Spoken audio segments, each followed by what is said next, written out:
And Tango Makes Three by Justin Richardson and Peter Parnell, illustrated by Henry Cole.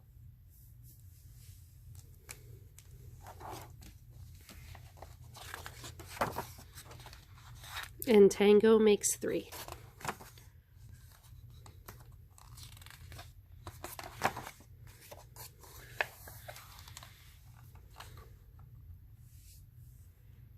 In the middle of New York City, there is a great big park called Central Park. Children love to play there. It has a toy boat pond where they can sail their boats. It has a carousel to ride on in the summer and an ice rink to skate on in the winter. Best of all, it has its very own zoo. Every day, families of all kinds go to visit the animals that live there.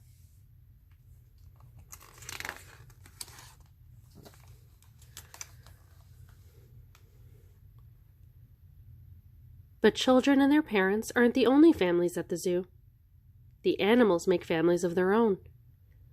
There are red panda bear families with mothers and fathers, and furry red panda bear cubs. There are monkey dads and monkey moms raising noisy monkey babies. There are toad families and toucan families and cotton-topped tamarin families too.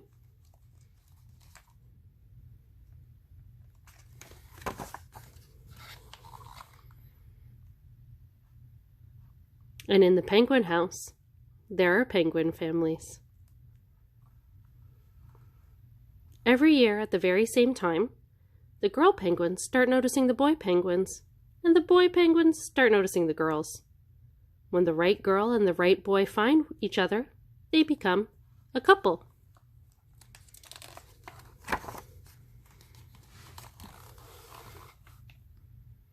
Two penguins in the penguin house were a little bit different. One was named Roy, and the other was named Silo. Roy and Silo were both boys, but they did everything together. They bowed to each other and walked together. They sang to each other and swam together. Wherever Roy went, Silo went too.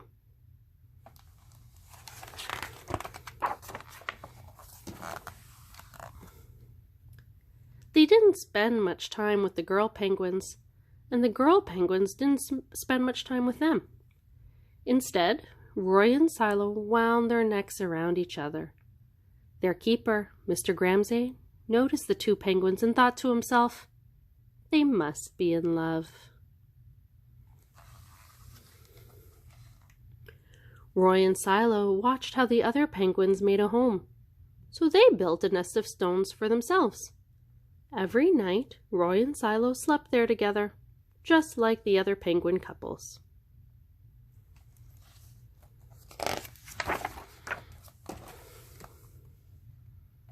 And every morning, Roy and Silo woke up together.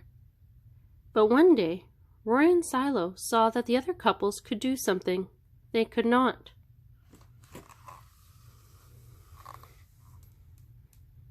The mama penguin would lay an egg.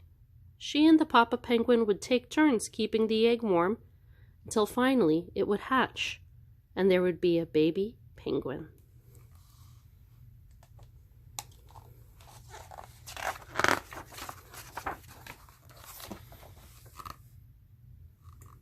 Roy and Silo had no egg to sit on and keep warm. They had no baby chick to feed and cuddle and love. Their nest was nice, but it was a little empty. One day, Roy found something that looked like what the other penguins were hatching, and he brought it to their nest. It was only a rock, but Silo carefully sat on it, and sat.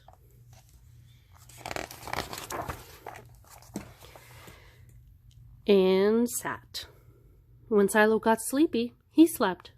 And when Silo was done sleeping and sitting, he swam and Roy sat. Day after day, Silo and Roy sat on the rock.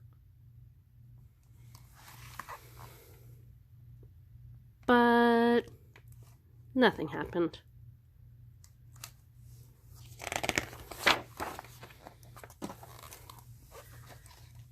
Then Mr. Gramsci got an idea. He found an egg that needed to be cared for, and he brought it to Roy and Silo's nest.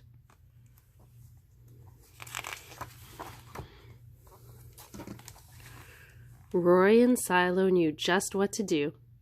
They moved the egg to the center of their nest. Every day they turned it so each side stayed warm. Some days Roy sat while Silo went for food. Other days it was Silo's turn to take care of their egg. They sat in the morning and they sat at night. They sat through lunchtime and swim time and supper. They sat at the beginning of the month and they sat at the end of the month. And they sat all of the days in between.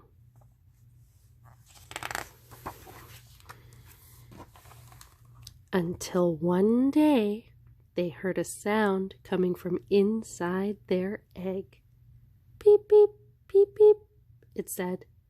Roy and Silo called back. Squawk, squawk! Beep, beep, answered the egg. Suddenly, a tiny hole appeared in the egg shell. And then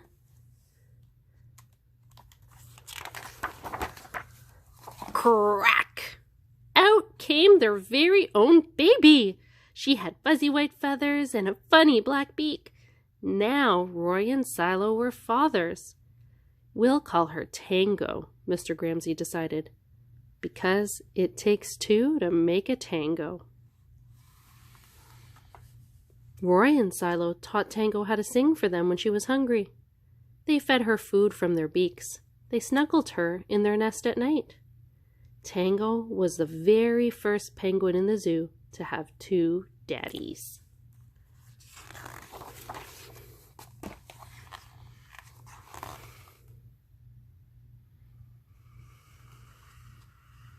Soon, Tango grew strong enough to leave the nest. Roy and Silo took her for a swim just like all the other penguin families. And all the children who came to the zoo could see Tango and her two fathers playing in the penguin house with the other penguins. Hooray, Roy! Hooray, Silo! Welcome, Tango! They cheered.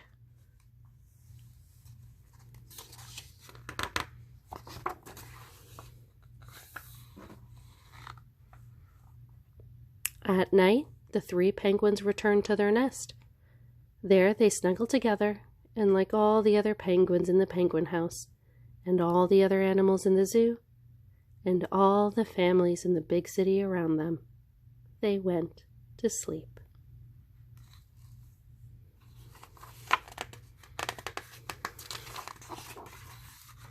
The end. And this is a fun little tidbit. All of the events in this story are true.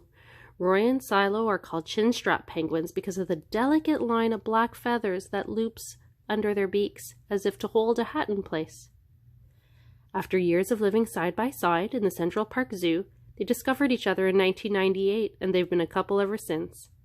Tango, their only chick, was born from an egg laid by another penguin couple named Betty and Porky. That couple had often hatched their own eggs, but they had never been able to care for more than one at a time.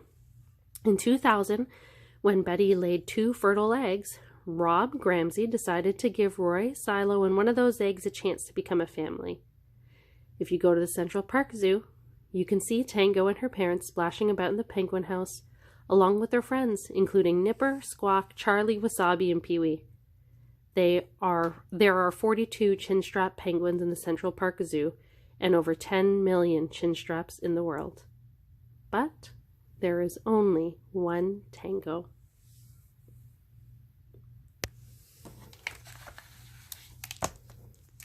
And that is Tango, and Tango makes 3. Hope you enjoyed this one. It's one of my favorites, and we'll see you all again soon. Take care.